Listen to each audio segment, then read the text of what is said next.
video. Today we're going to talk about the dead. We're going to talk about how the dead communicate with you and how each and every dead person is an individual, just like each and every living person is an individual. When you listen to a living human being speak, they sound just like themselves. I know that sounds weird, but each and every person on this planet, even twins, have different voices. They have a different timbre to their voice. The way that they communicate is different and individual to them. The same thing happens after we die. The ways in which that we communicate are absolutely and completely germane to us. Each individual has their own way of communicating. We all might actually communicate in a mass sort of way, like that we can't all speak. When the dead come and they speak in my head to me, to my clients, they don't all speak the same way, but they all adhere to a way of letting me know what it is they're trying to say. And there are many different ways in which they let me know what they're trying to say. Some dead people will just show me pictures. Some dead people will talk, and that's pretty much all they do is talk. Some dead people use a combination of the both. Some try to become part of me. I don't allow that anymore. My goodness gracious, I do not. It's a whole bunch of energy coming into my soul, and that's a lot for me. I can actually feel them in my body. I used to allow them to do it because of my own physical and mental, emotional, my own insecurities, but now I've had too many adverse reactions that I don't allow it anymore.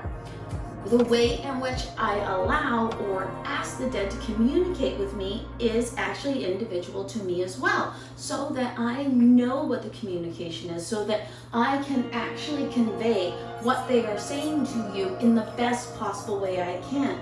And of course, there are going to be some things that are a little bit different or a little bit askew as to what they're saying. Think about if you were on the telephone in the 1970s and you were having to convey what the other person on the line was trying to say to the people in the room. Back in the olden days, we didn't just have speakerphone, FaceTime, things like that. You'd have to get on the extension at a different part of the house in order for more than one person to have a phone conversation with another person. Confusing? Anyway. Okie dokie. So the dead are similar. The way in which the dead tell information to your medium and the way that your medium interprets and then actually conveys the communication is different for every medium. It's different for every dead person. It's just different because you're having a different conversation with different individuals. What you, as the person who wants to visit with their dead, might want to do is suspend your disbelief a little bit. See where your medium could be maybe getting it a little bit wrong, or where the person that you love, who you know better than their medium, when they're trying to communicate something, you kind of know what they're trying to say. You kind of know what they're trying to give to you because you can feel it inside of you.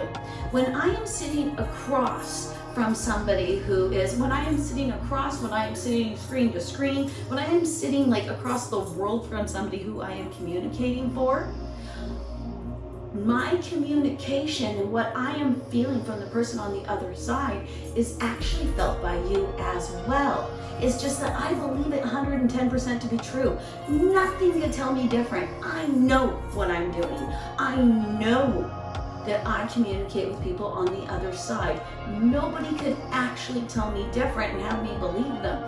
So because I have such a strong belief in what I'm able to do, I'm able to do it better.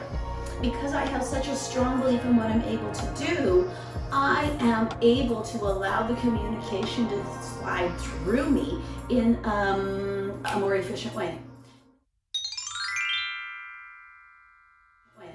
Now, with your own dead, you can do that too. You just have to believe they can communicate with you. And they all communicate different. If your dead person doesn't leave dimes, they don't leave dimes. Maybe they don't like that. Maybe the radio is more their thing. Maybe birds are their thing. I had a client just yesterday have a bird slam into the window above us. We were doing the reading outside. And the bird sat dazed, and she told me it happens all the time to her.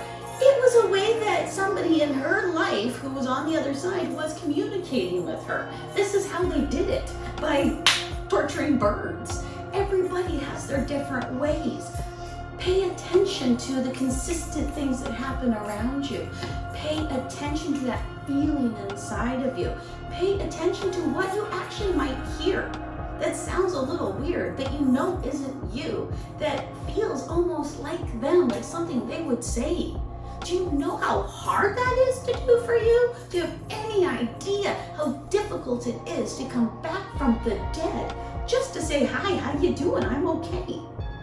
But they do it for you all the time. And they do it because they love you. And they do it because that connection is constantly and consistently happening.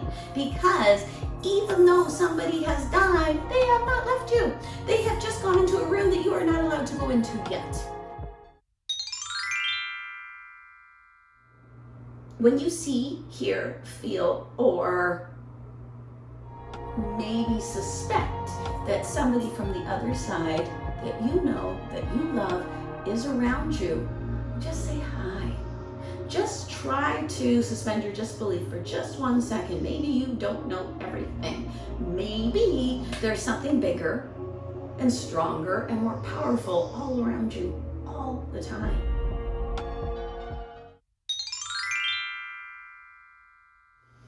Thank you very much for watching this video. I hope that it was informative, I hope that it was helpful, and I hope you enjoyed watching it.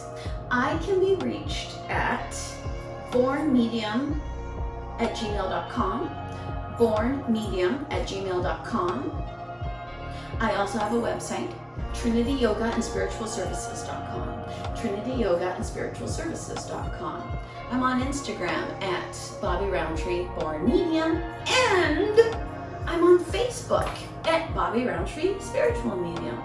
I hope that you have a lovely and wonderful day, and I hope that people bug you today. Namaste.